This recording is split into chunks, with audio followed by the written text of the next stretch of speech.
한 번 듣고 5번 이해하는 한국사. 안녕하세요. 한다한국사 이다지입니다. 14번째 강의 전근대 시대의 경제 두 번째이자 마지막 시간입니다. 오늘은 통경제와 대외교역을 함께 나누어서 살펴보도록 하겠습니다. 오늘 나의 목표는요, 이 학생의 사연을 소개해 드리려고 합니다. 전예린 학생인데요. 예비 고3 이 강의 들으시는 많은 분들이 이제 예비 고3이실 텐데 하루하루를 소중하게 여기고 자투리 시간을 이제 꼭 활용을 하겠다. 그리고 긍정적인 마음을 잃지 않겠다고 했는데요. 자투리 시간 너무너무 중요해요. 여러분들에게 남는 시간, 걷는 시간이나 아니면 지하철을 타는 시간이나 화장실에서나 자유롭게 들을 수 있도록 30강 이후부터 31강부터 43강까지는 우리나라 최초로 팟캐스트로 여러분들에게 음성 파일이 지원이 됩니다. 그래서 강의에 완전 엑기스라고 생각을 하시면 될 것 같아요. 짧고 재미있게 키워드를 이제 농축시킨 것들을 여러분들이 자투리 시간 활용해서 들을 수 있도록 제작이 되어 있으니까요. 30강 이후에 그 mp3 파일을 잘 활용을 하시기 바랍니다. 자, 오늘 우리 주제적으로 봤을 때 저번 시간 계속 이어서 경제사를 살펴볼 건데요. 정치사는 이미 우리 끝났어요. 경제 파트도 2시간 나눠서 살펴볼 건데 오늘까지 하면은 전근대 경제는 모두 끝이 나게 됩니다. 그래서 오늘은요, 경제 파트 중에서도 우리 이전 시간에는 토지제도 관리가 어떤 권리를 언제 어떻게 받았는지를 봤고 세금을 어떻게 걷었는지를 봤다면 오늘은요, 좀 광범위한 경제에 대해서 통경제를 말 그대로 다뤄보도록 하겠습니다. 대체적으로 어떻게 이 흐름이 진행이 되냐면요, 원래 모든 것의 근본은 땅이에요. 그래서 농업을 많이 이렇게 장려를 해가지고 생산물이 많이 나오면 그걸 갖다 팔아야 되겠죠.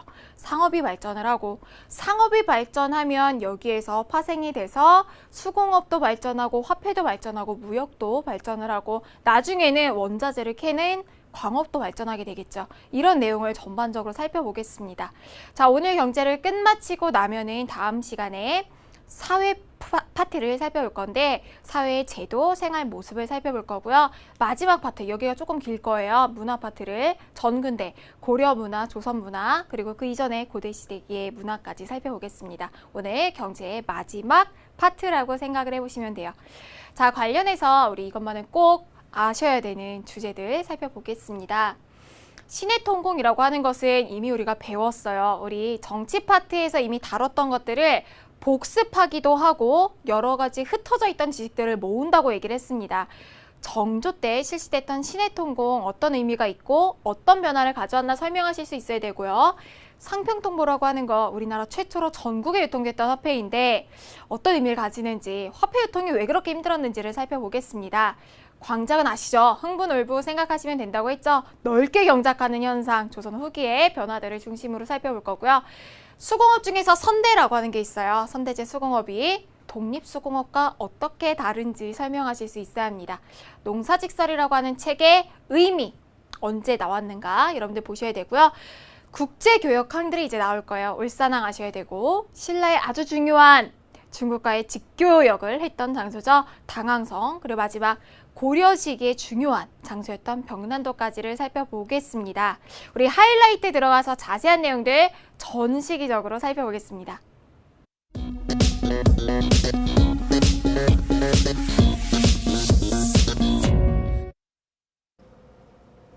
14강 하이라이트를 들어가 보겠습니다.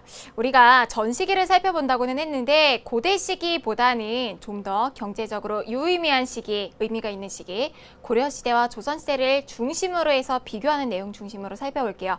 첫 번째는 상업부터 들어가 보겠습니다. 우리 고대 시기의 상업은 건너뛰고 고려시대부터 살펴볼게요. 그렇게 해도 전혀 문제가 되지 않고 여러분 완벽하게 공부하시는 거니까 걱정하지 말고 따라오시기 바랍니다. 자, 우리가 지금은요, 그냥 집 밖에 나가면 24시간 편의점 있죠.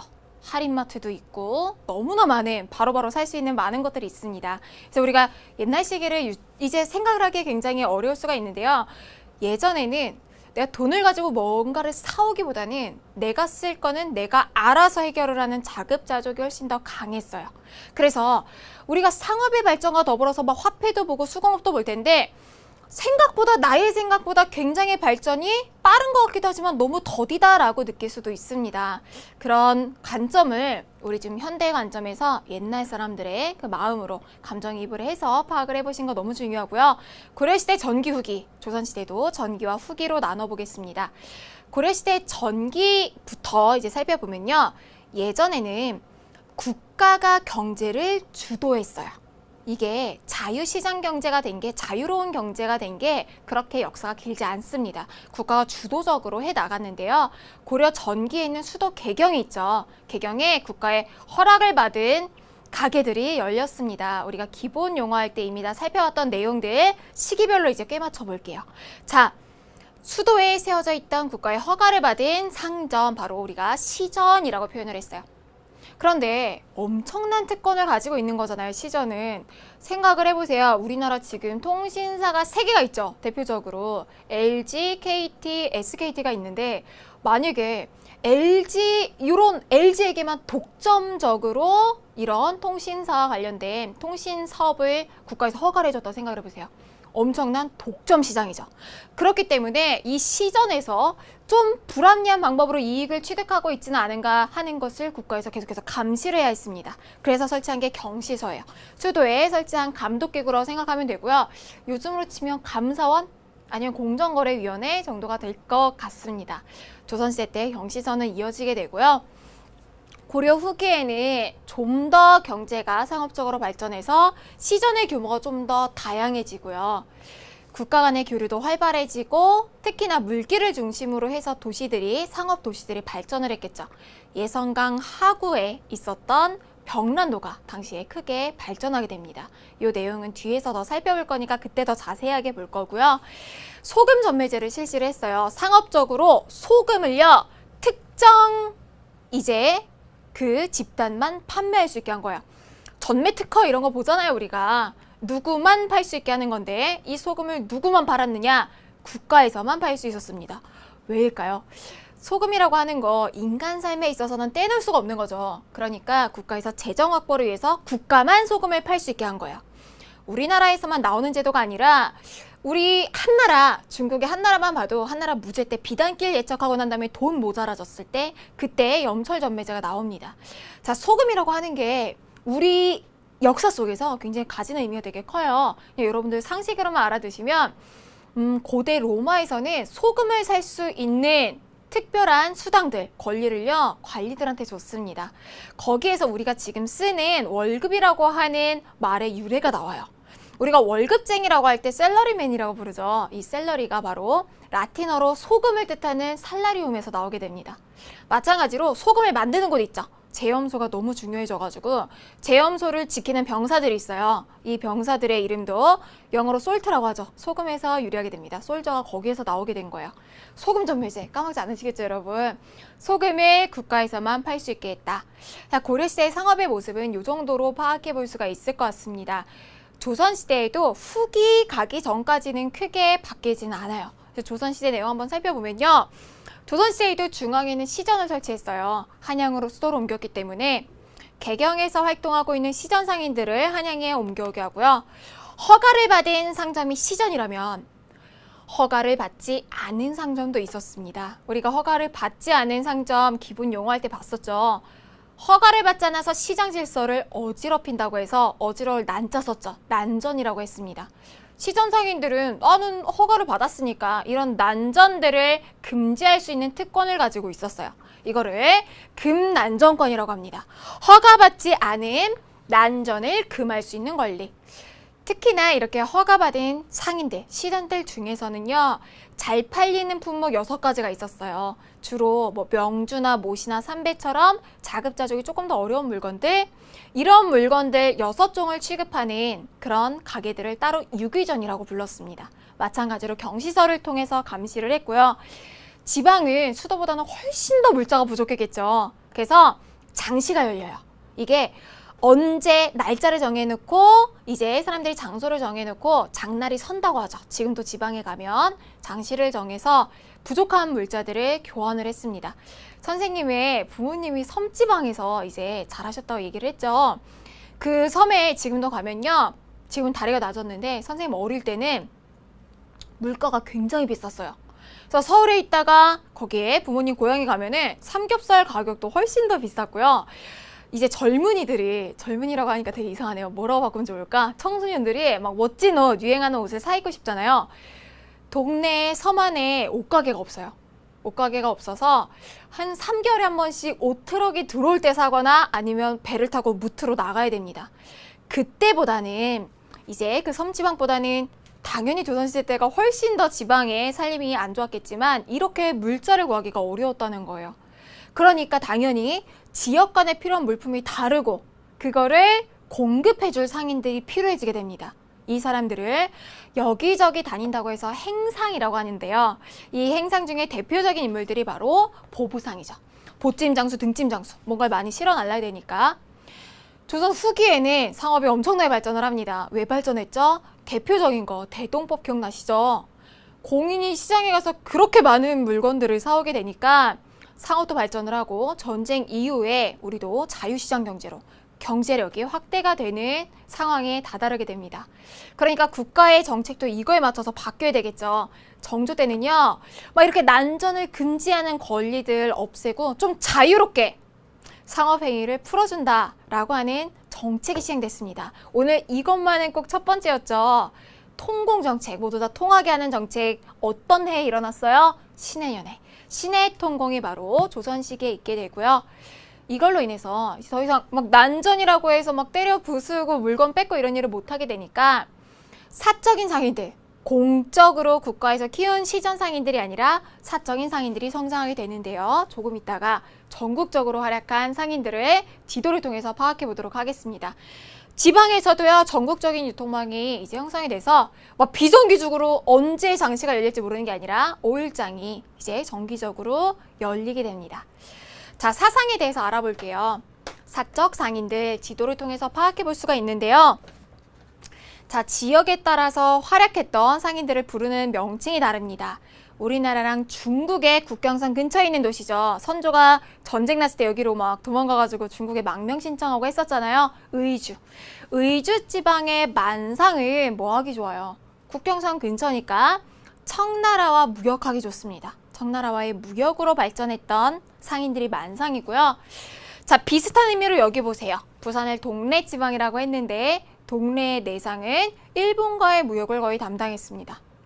자, 개성은요, 왜 송상이라고 할까? 개성을 예전에는 송도라고 불렀어요. 지금 인천에 송도가 있잖아요. 개성을 송도라고 불러서 송상이라고 부르고 송상이 전국에 설치한 상점을 송방이라 그랬어요. 이거는 따로 기억을 해두시고요. 송방. 워낙에 교통이 불편했던 시기였기 때문에 모든 교통은 물길을 따라서 이루어졌습니다. 특히나 가장 중요했던 교역로가 바로 그 강이 한강이었겠죠.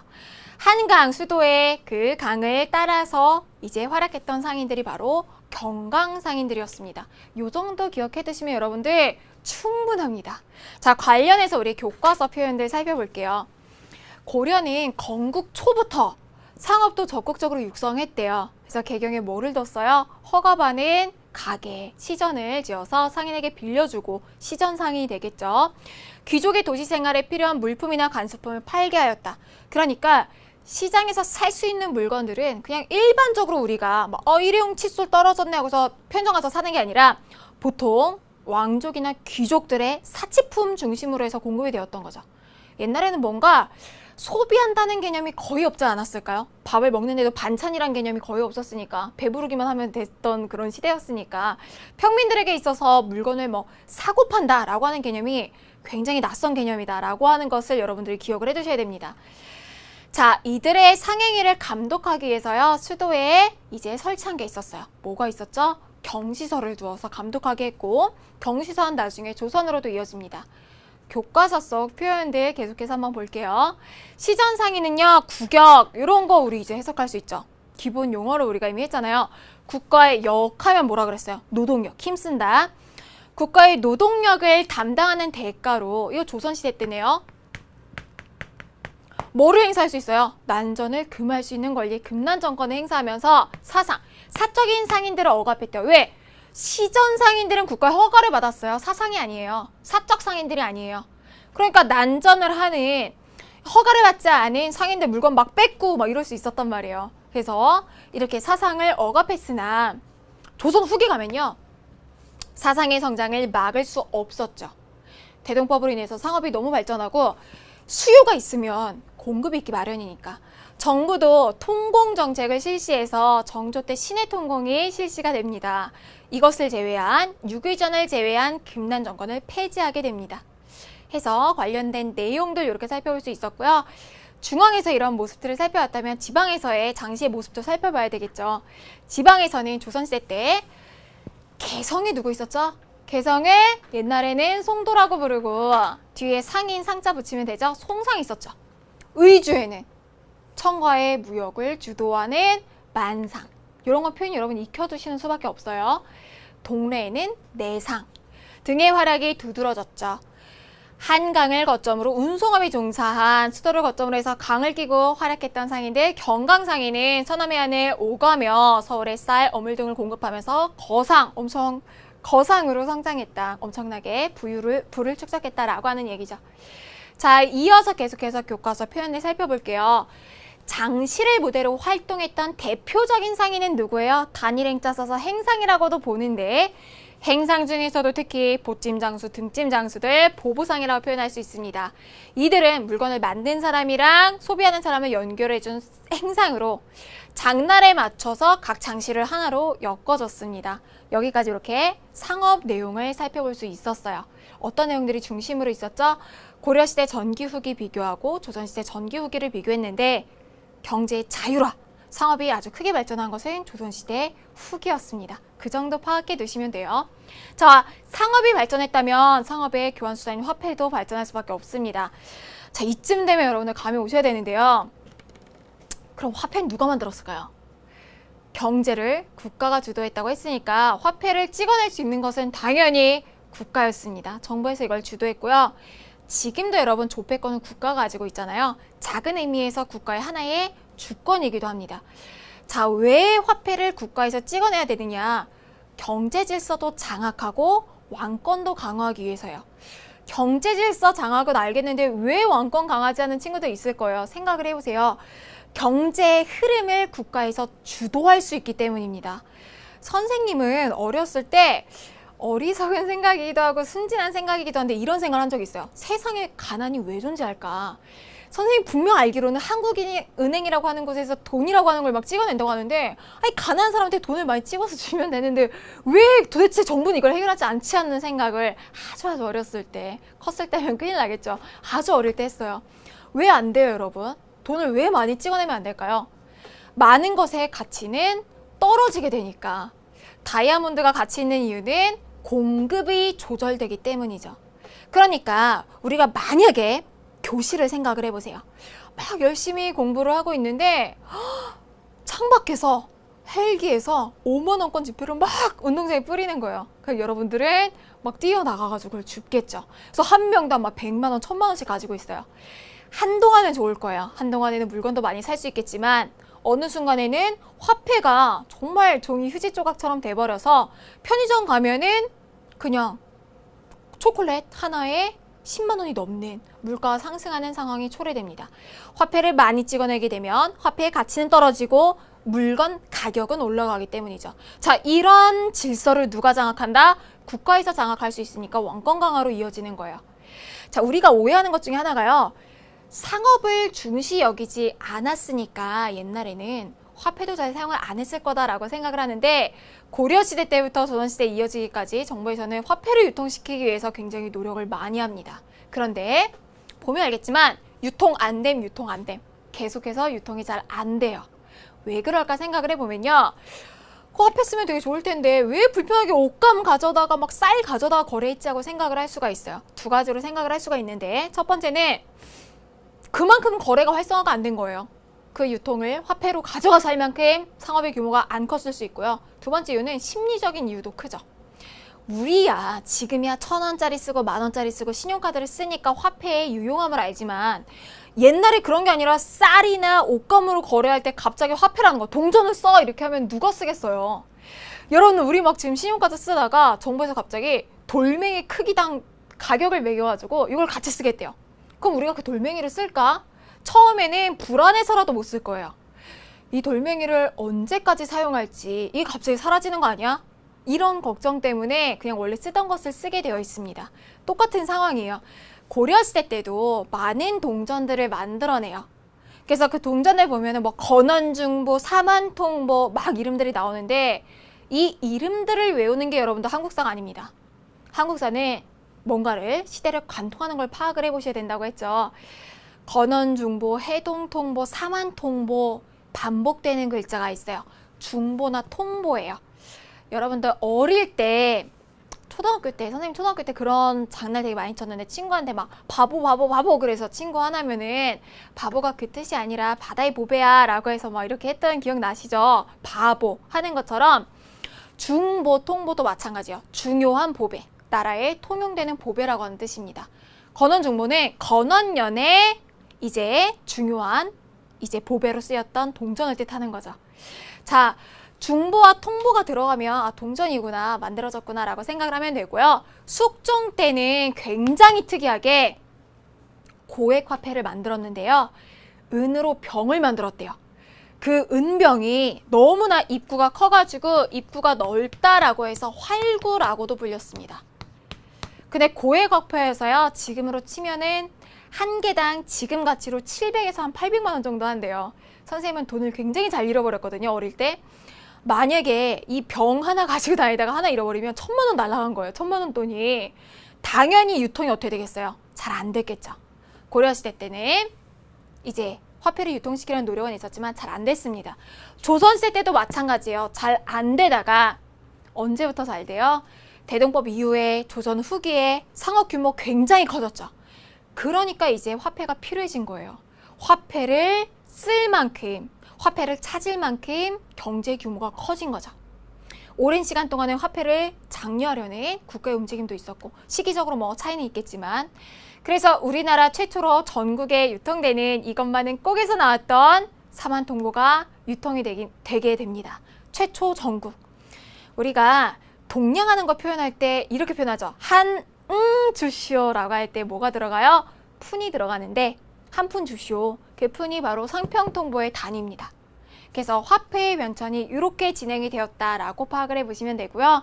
교과서 속 표현을 통해서 우리 한번 복습해 보도록 하겠습니다. 자, 상공업의 발달과 더불어 세금과 지대는요, 토지를 빌린 대가예요. 소장농들이 토지 주인에게 토지를 빌린 대가로 화폐를 낼 수 있게 됐대요. 어느 정도예요? 화폐를 자유롭게 사용하는 조선시대 후기의 상평통보의 그 상황을 알 수 있습니다. 동전의 유통이 크게 늘어났다. 이에 누구나 이것을 이용해서 물품을 사고 팔았대요. 상평통보, 조선 후기의 상황이라는 걸 알 수 있습니다. 상업이 발전했어요. 상업의 교환수단인 화폐가 발전합니다. 그러면 물건을 만들어서 팔아야 되잖아요. 만들어내는 수공업도 발전을 할 수밖에 없겠죠. 수공업의 내용을 살펴보도록 하겠습니다.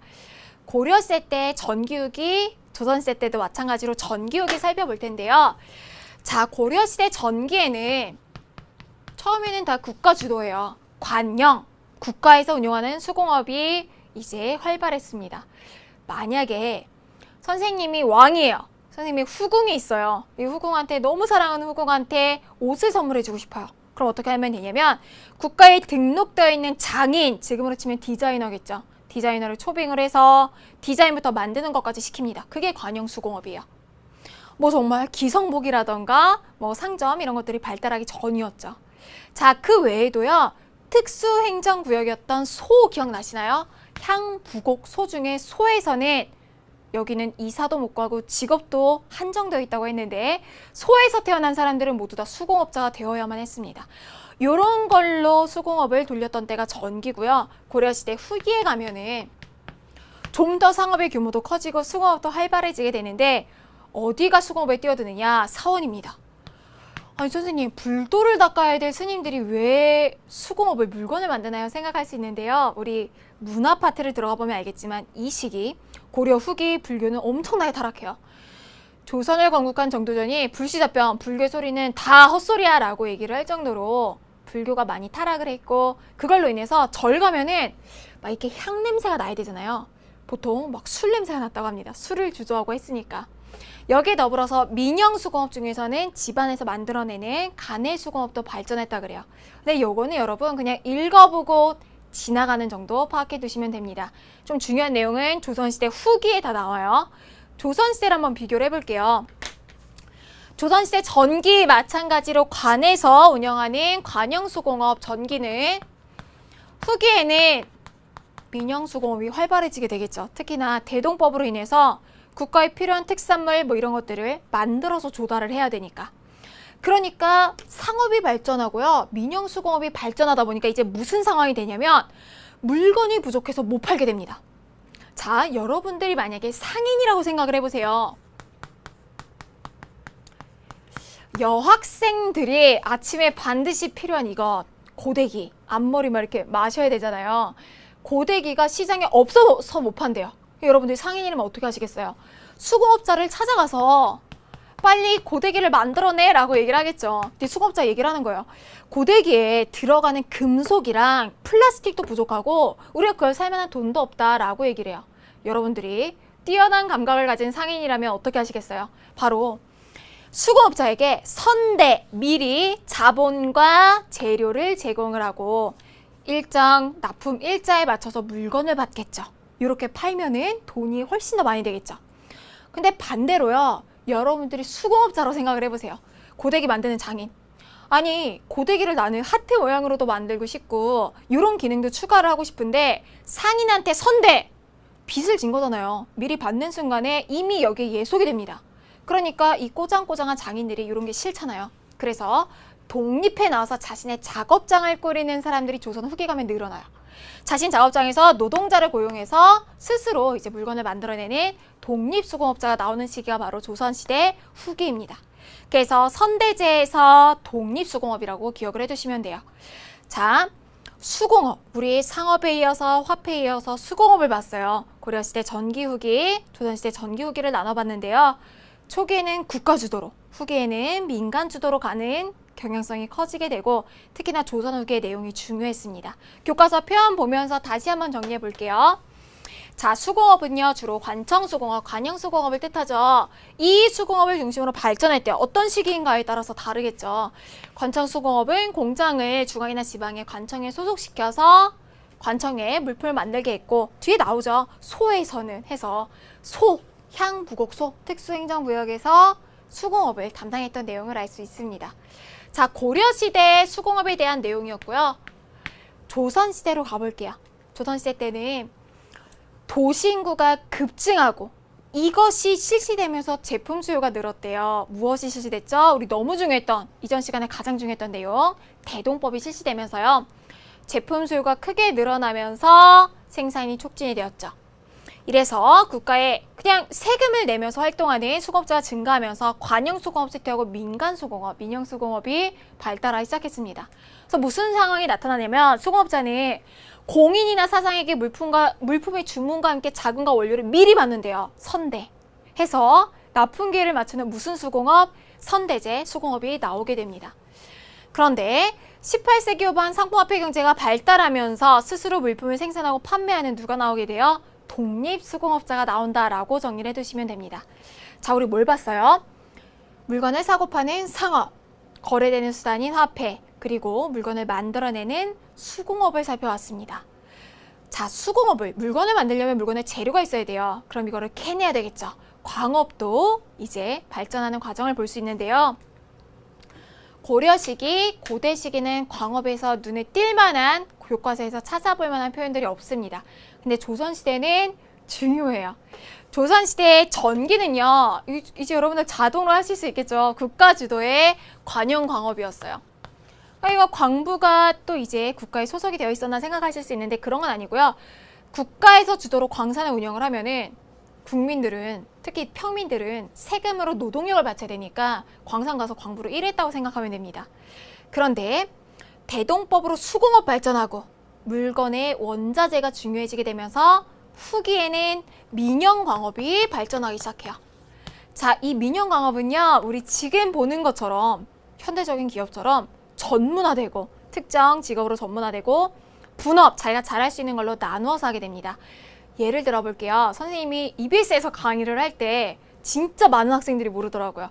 EBS에서 강의를 할 때 선생님의 과정을 얘기를 해주면요. 선생님이 원고를 써요. 강의에 대한 원고를 써서 여러분들이 보는 이 귀중한 빔 있죠. 막 이게 100장 넘을 때도 있잖아요. 이 빔을 CG팀에서 만들어줘요. CG팀에서 만들어주게 되면은 선생님이 이걸 보고서 막 맞추고 이렇게 연습을 하겠죠. 그럼 지금 이걸 보는 거는 요 카메라는 카메라 감독님이 찍어주고 계십니다. 선생님이 혼자 찍는 줄 알더라고요. 셀프로 감독님이 찍어주세요. 이 모든 음향이나 이런 것들은 피디님이 조율을 하시고요. 선생님의 예쁜 옷, 뭐 액세서리, 그리고 화장은 분장팀에서 해주십니다. 선생님 본 가장 충격적인 수강 후기가 선생님은 한 번 입은 옷을 버리시나요? 였어요. 선생님 옷이 아니에요. 일단 선생님 옷은 분장실에 있고요. 항상 새 옷을 입으니까 여러분들 너무 오해하시는 거예요. 선생님은 막 되게 부자에 옷도 항상 바꿔 입는다라고 생각을 하는데 모두 다 분장실에서 입는 옷입니다. 이런 게 뭐예요? 분업. 서로가 잘할 수 있는 일을 나눠서 하는 거죠. 선생님이 만약에 분장하고 빔 만들고 카메라 세팅하고 음향 넣고 이렇게 하면은 한 편 나올 때 한 달 걸려요. 이런 분업을 통해서 여러분들이 빨리빨리 강의를 보실 수 있는 거죠. 마찬가지의 일이 민영광업에서 발생합니다. 가장 잘할 수 있는 일로 분업이 되는데요. 전문 경영자, CEO가 덕대, 이거 그냥 들어만 두세요. 덕대에게 경영을 맡기고요. 덕대는 채굴 잘하는 사람 있잖아. 파는 거 잘하는 사람은 혈주라 그래요. 혈주를 고용하고요. 혈주는 또 노동자를 고용을 하겠죠. 자기 밑에서 일할 사람들.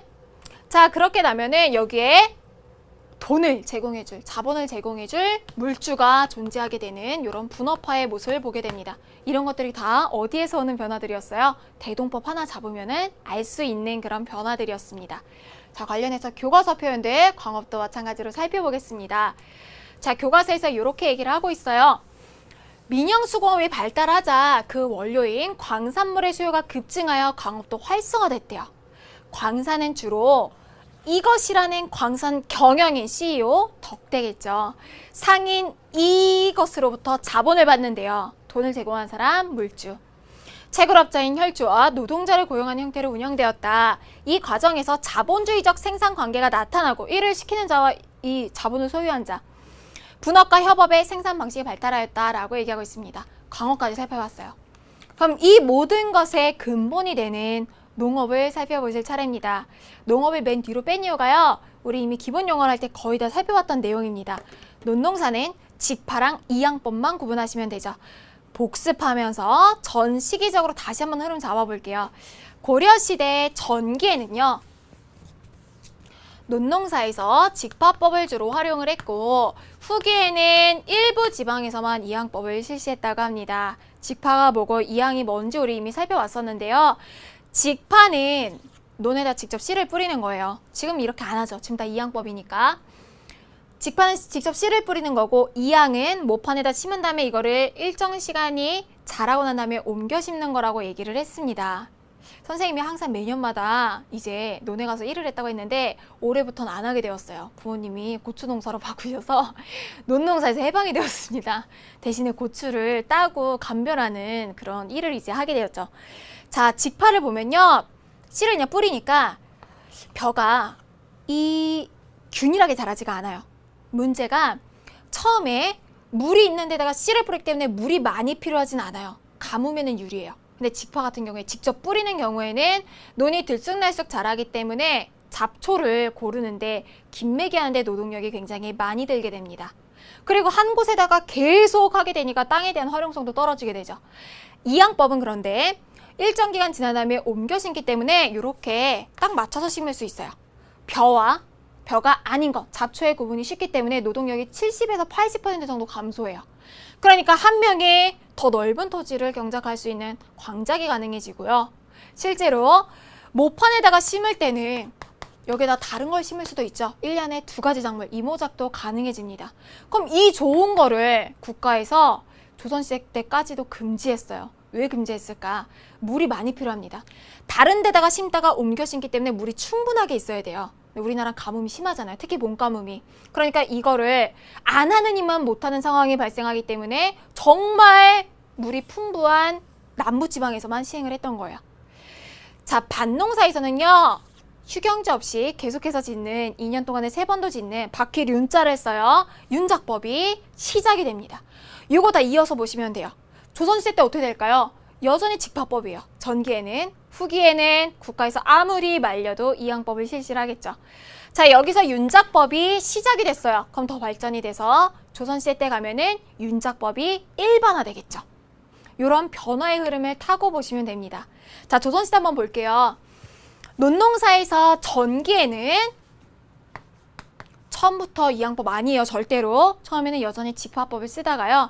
후기에는 아무리 정부에서 말려도 이항법이 일반화돼요. 왜냐? 이모작이 가능하죠. 보리와 쌀의 이모작이 가능하고 한 명이 넓은 농사를 지을 수 있는 광작이 가능해지기 때문에. 그래서요. 농민층도 이런 변화에 잘 따라가는 농민들은 흥부가 된다 그랬죠. 분홍이 되지만 못 따라가는 일부 농민들은 훨씬 더 가난해지게 되는 농민층의 분화가 일어나게 됩니다. 여러분들 아르바이트 해보신 분도 있고 안 해보신 분도 있죠. 선생님은 태어나서 안 해본 알바가 없는 것 같아요. 선생님 해본 알바 중에 가장 특이한 알바 중에 하나가 초콜릿 공장에서 일한 거였는데 초콜릿 공장을 예를 들어볼게요. 초콜릿 이렇게 쓰는 거 맞을까요? 초콜릿이라고 해야 되나? 초콜릿 그냥 할게요. 초콜릿 초콜릿 공장에서 여러분들이 일을 하고 있는 사람이에요. 거기에 여러분들의 동료 10명이 있습니다. 그런데 수공으로만 만들겠죠. 어느 날 혁신적인 초콜릿 만드는 기계가 나타나서 이제 더 이상 10명이 안 필요하고 한 2명 정도 필요하대요. 그럼 당연히 여러분 공장장이라면 어떻게 하겠어요? 가장 일 잘하는 2명 남겨놓고 8명은 잘리겠죠. 자, 요 상황이 조선 후기 18세기 조선 후기의 모습에 나타나는 겁니다. 2명은 자신의 커리어를 착착 쌓아가면서 초콜릿 공장에서 일을 할 수 있지만 8명은 떠돌고 다른 노동자로 일을 하게 되는 거예요. 이항법을 잘 활용한 사람은 아주 강력한 더 넓은 토지를 경작을 하면서 부유한 농민이 되고 족보도 사고 양반도 되고 했지만 대부분의 농민들은 몰락해서 산에 가서 화점이 불태워서 거기 농사를 짓거나 아니면 광산 들어가서 노동자로 일하거나 하는 상황을 맞게 됐다는 거죠. 18세기 조선은요. 전쟁 이후에 평화 상태로 보이지만 실은 굉장히 무서운 시대예요. 한 지붕 아래서 형제로 살았던 흥부랑 놀부가 지위가 바뀌고 계층이 바뀌게 되는 그런 상황, 아주 큰 변화가 바로 이런 경제에서 나오게 됩니다. 자, 이게 지금 논에서 해결한 변화라면 반농사에서는요. 전개는 윤작법이 일반화돼요. 시작됐다면 여기서 일반화, 좀 더 보편적으로 됐다는 거고요. 후기 가면은요. 예전에는 내가 그냥 쓸 물건, 내가 소비할 물건을 자급자족했다면 이제는 내다 팔 물건을 생산해내기 시작합니다. 대표적인 거 담배나 인삼이나 고추 같은 상품 작물들을 재배하기 시작하죠. 자, 관련해서 마찬가지로 교과서 속 표현 농업에서 살펴보겠습니다.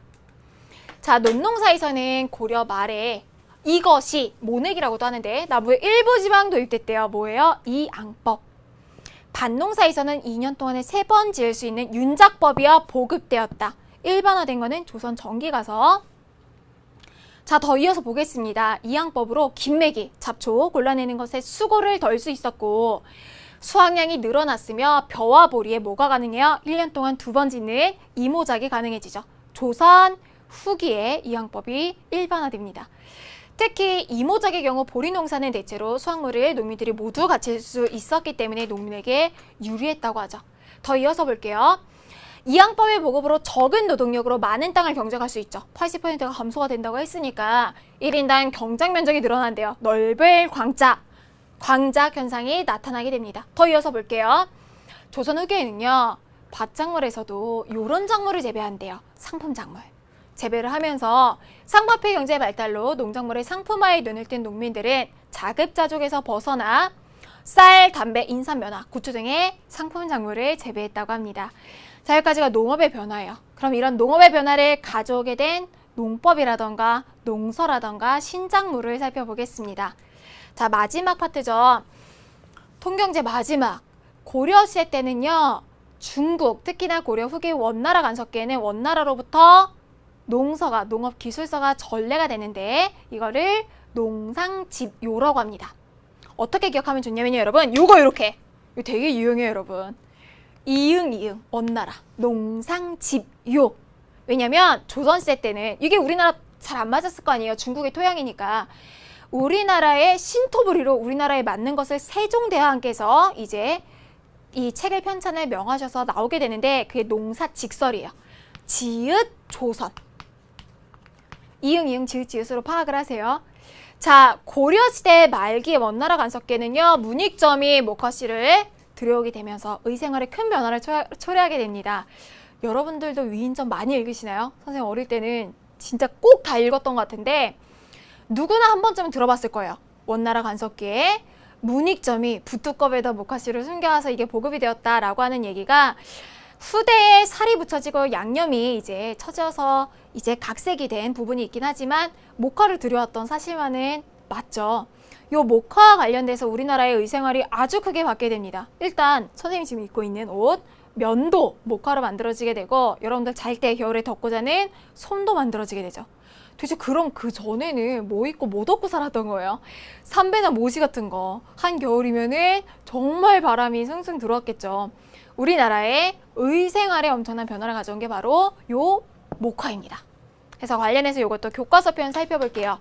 고려 후기에는 이암이라고 하는 사람이 중국 농서인 이응 생각하면 된다 그랬죠.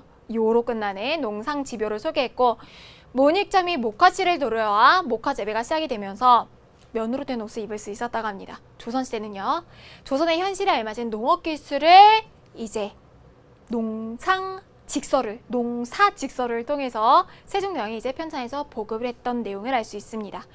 자, 경제에 여기까지 보시면 실은 상업, 화폐, 수공업, 광업, 농업기술서까지 딱 정리가 됩니다. 주로 고려시대 전기후기, 조선시대 전기후기를 구분을 하시고 포인트는 조선시대 후기에 맞추시면 돼요. 관련해서 이제 마지막 파트 국가 간의 교역, 대외교역 내용 살펴보고서 총 정리해 드릴게요. 자, 삼국시대의 대외교역은요, 실은 이걸 할까 말까 고민을 많이 했어요. 왜냐면은 이거를 선생님이 설명할 부분보다는 그냥 여러분들이 눈에 보고 익히는 수밖에 없다라고 하는 생각이 들어서 선생님이 설명할 수 있는 부분을 중심으로 얘기를 해드릴게요. 이때는 일본이 문화적으로 정말 뒤쳐져 있어요. 국민 감정도 아니고 역사 선생님으로서 이런 것도 아니고 일본이 그냥 뒤쳐져 있었어요. 그래서 일본에게 선진 문물을 우리나라에서 많이 전파해줬다라고 하는 것에 여기엔 포인트가 맞춰져 있습니다. 일본과 가장 가까웠던 나라는 백제였고요. 고구려, 백제, 신라, 가야 모두 다 일본과 활발하게 교류를 했는데요. 이런 것들, 불교 회화, 종이붓 이런 건 여러분들이 그냥 읽어보시면 아니까 특이한 것들 중심으로 가야는요, 토기 제작 기술이랑 가야에서 많이 나는 거 있죠. 철, 덩이쇠 같은 것들 전파를 해줬고요. 신라에서는 조선술, 배 만드는 기술이나 축제술, 연못 쌓는 이런 기술, 둑을 쌓는 기술을 알려줘서 섬나라 일본에게 가장 필요한 것들을 제공해줬습니다. 자, 그러면 삼국시대 지나서 삼국시대를 통일했던 통일신라 그리고 발해가 있었던 남부국시대 대외교역 한번 볼게요. 여긴 조금 중요합니다. 잘 보셔야 돼요. 신라는요, 삼국시대 때 원래 어땠어요? 동쪽으로 치우쳐 있고 높은 산으로 가로막혀 있어서 고구려랑 백제에 비해서 발전이 좀 늦어졌죠. 중국이랑 교류를 해야 되는데 직접 교류부터 맨날 고구려 통해서 했어요. 그러다가 드디어 누구 왕 때? 진흥 왕 때 한강유역을 차지하면서 어디를 통해서 중국이랑 직교역? 당항성 통해서. 요 지역 당항성. 중국이랑 직교역이 가능해졌어요. 원래 우리가 못하게 하던 거를 허용을 하면은 거기 빠져들게 되잖아요. 얼마나 중국과 활발하게 교류를 했겠어요. 그래서 중국의 산동반도 일대, 양쯔강 하류 일대에는요, 신라의 사신들이 머무는 신라관이 형성이 되어 있을 정도였습니다. 이것뿐만 아니라요, 이 시리즈로 비슷한 이름이 몇 개 있어요. 이것도 마찬가지로 약간 정말 중학교 내신 시험 같아서 선생님이 건너뛰려고 했는데 한번 들어두시면 그냥 기억하실 수 있습니다. 신라관과 비슷한 이름 시리즈. 자, 우리나라 차이나타운이 있는 것처럼요, 여기에서도 신라인들의 집단 거주 지역이 있었습니다. 거기가 신라촌이나 혹은 신라방 이렇게 표현을 했었고요. 얼마나 사람들이 많이 살았는지 동사무소처럼 자체적인 자치 기구도 있었어요. 그게 신라소죠. 당시 신라인들이 많이 믿었던 종교 불교였기 때문에 신라방 안에는 절이었던 신라원이 존재하고 있었습니다. 이 정도 기억해 두시면 돼요. 자, 당시에 통일신라가 되고 난 다음에, 삼국을 통일하고 난 다음에 국제교역항으로 뜬 곳이 있습니다. 지금도 정말 조선업으로 유명한 곳이죠. 바로 울산항인데요. 자, 이 울산항은 항상 우리가 교과서 보면 이 표현 나오죠. 이슬람 상인들이 왕래할 정도로 라고 하는 표현이 나옵니다. 여기서 포인트는요, 실은 이슬람 상인은 아니에요. 이슬람 상인이 왕래할 정도로 발전했다라고 하는 표현이 중요한 이유가, 여러분 생각해보세요. 이슬람 상인들이 주로 사는 지역은 정말 사막, 모래 폭풍이 부는 중동 지역입니다. 거기에서 한국으로 올 정도로, 정말 먼 바다를 건너서 올 정도로 우리나라에 가지고 갈 산물들이 많았다는 거죠. 대교역이 얼마나 번성했는지를 보여줍니다. 울산항에 이슬람 사람들이 오갔다라는 것을 보여주는 근거로 이제 추정이 되고 있는 향가가 전해져요. 바로 처용가인데요. 여러분들 교과서에서 한 번쯤은 보셨죠? 처용의 탈을 당시에 사람들이 집집마다 걸어놨는데, 탈을 보면은 코도 엄청 크고 높고 눈도 굉장히 부리부리하고 한 내용을 통해서 우리나라 사람은 아니었을 거다라고 하는 것을 일단 유추해 볼 수가 있습니다. 처용가 내용이 뭐예요, 여러분? 처용이라고 하는 사람이 결혼해서 잘 살고 있는데 밖에 나갔다 들어왔더니 침대가 엎쳐 있대는 이불 밑에 발이 이렇게 나와 있는데 발이 4개인 거예요. 그래서 분명히 2개는 나의 부인의 것인데 나머지 2개는 누구의 것일까? 라고 해서 봤더니 부인이 바람을 핀 겁니다. 그런데 처용이 엄청 대범한 남자라서요. 대범한 건지 뭔지 모르겠어요. 그냥 이미 벌어진 일인데 어떡하냐 하고서 용서를 해준 거예요. 그래서 이 상대 남자가 엄청 이 일에 이 인성에 감명을 받아서 다시는 당신 집에 이런 일을 불러오지 않겠다라고 하면서 당신이 있는 곳에 내가 가지 않겠다라고 얘기했습니다. 이 사람이 바로 역신, 전염병의 신이었죠. 그래서 처용의 탈을 걸어놓는 집은 처용의 모습, 처용의 집이라고 하는 걸 표현하는 걸 통해서 전염병을 막으려고 했다라고 하는 걸 알 수 있고요. 정말 이런 일이 있었다라기보다는 역사적으로 해석해 보세요.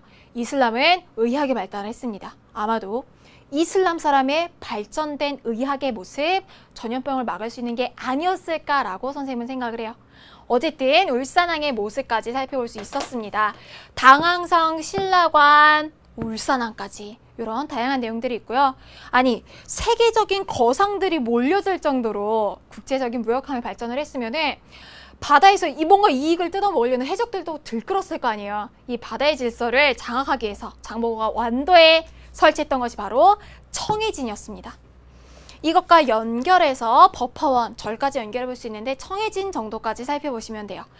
발해는 우리가 이미 너무나 많이 자세히 살펴봤기 때문에 여기서 그냥 짚고만 넘어갈게요.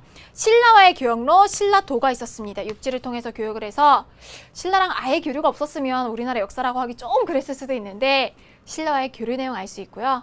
당나라와도 문왕 때 엄청 활발하게 교류했죠. 산둥반도에 발해 사신들이 머무는 숙소 발해관이 있을 정도였습니다. 이 정도 보고 지나가시면 돼요. 고려시대 대외교역은요, 마찬가지로 다른 나라랑 뭐 거래했었나 이런 거 그냥 읽어보시면 돼요. 이런 게 정말 중요한 시험에 선지로 나오진 않습니다. 중요한 건 이거죠. 고려시대의 국제무역항 어디에요, 여러분? 병란도. 예성강 하구의 병란도. 여기에도요, 이슬람 상인들이 오갈 정도로 발전을 하고 국제무역항으로 성장을 해가지고 우리나라가 고려라고 하는 말로 다른 나라에 전파가 되고 고려가 코리아로 바뀌게 돼서 코리아라고 하는 말이 다른 나라에 전파가 되는 계기가 됩니다.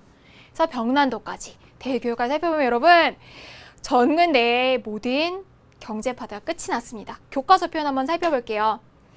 통일 후의 신라는 이곳에 이슬람 상인도 왕래했대요. 국제교역항 어디예요? 울산항. 신라인이 자주 드나들던 당의 산둥반도와 양증항 하류에는 신라인의 거주지인 신라반과 신라촌이 형성되었고 신라소, 자치기구를 했죠. 신라원, 절, 신라관.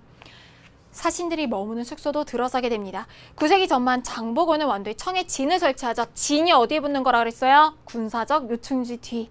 바다의 질서를 장악했습니다. 자, 당나라에는 이것이 있대요. 이것이 있어서 발해 사신이 머문대요. 발해관이 있었죠. 일본과는 한 번에 수백 명이 오가며 교류를 했죠. 일본도를 통해서. 신라와는 대립과 교류를 반복했지만 신라도라는 상설 교통로를 두어서 교류를 했습니다. 자, 고려시대 무역로는요, 북방에 거란 여진족이 있었던 까닭에 주로 어디를 이용했겠어요? 주로 바닷길. 그래서 이에 따라 개경에서 가까운 예성강 어귀에 병란도가 무역항으로 번창하게 됩니다. 그래서 우리 저번 시간 토지제도와 세금제도 이어서 아주 중요한 경제적인 흐름들을 살펴봤습니다. 고대부터 고려시대, 조선시대까지의 경제의 흐름 여러분도 혼동되지 않게 하나의 흐름으로 정리를 해두시고요. 우리 중요한 내용들 빠르게 오늘 했던 내용들 복습해 보겠습니다. 고려시대와 조선시대 상업은 이렇게 나눠볼 수 있었는데요. 고려시대 전기에는 개경에 뭐를 뒀어요? 시전을 뒀죠.